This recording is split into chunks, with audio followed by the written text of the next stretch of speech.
Cette punition aujourd'hui est la plus clémente possible qu'on puisse donner à quelqu'un qui ait commis ce crime. C'est un crime.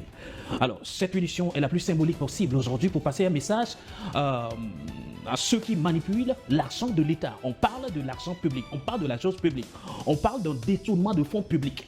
Même si dans les États africains aujourd'hui, on trouve que détourner les fonds publics en soi, c'est avoir la poigne nécessaire pour pouvoir y arriver. Ne le fait pas qui le veut, mais qui le peut.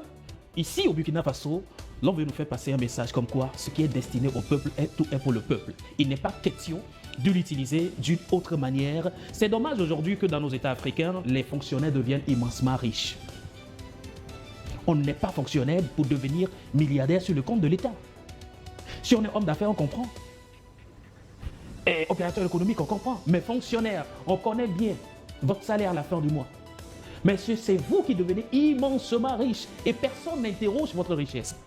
Personne n'interroge ce que vous avez. Eh bien, je ne parlerai pas de ce sujet sans faire un clin d'œil à ce débat aujourd'hui qui vraiment fait la une sur nos médias togolais, aussi sur les réseaux sociaux.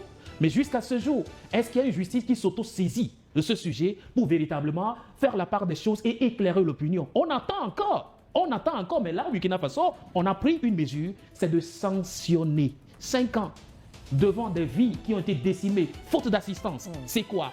10 millions devant des vies qui ont été ramassées, faute d'assistance. Et pourtant, les fonds ont été destinés à cela. Non mais écoutez, le plus criminel d'un pays, c'est un fonctionnaire qui détourne les fonds de l'État.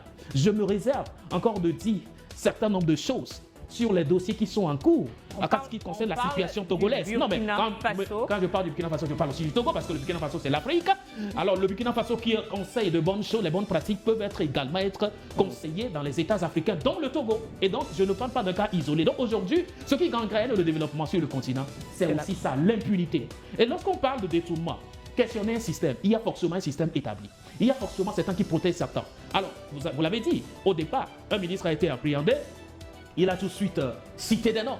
Et aujourd'hui, l'opération est toujours en cours. On va encore prendre des gens. Ça veut dire c'est un vaste réseau. Dossier. Et ces vastes réseaux d'hiboux et d'éléments dangereux sont pleins dans nos pays. Et comment voulez-vous que nos pays se développent?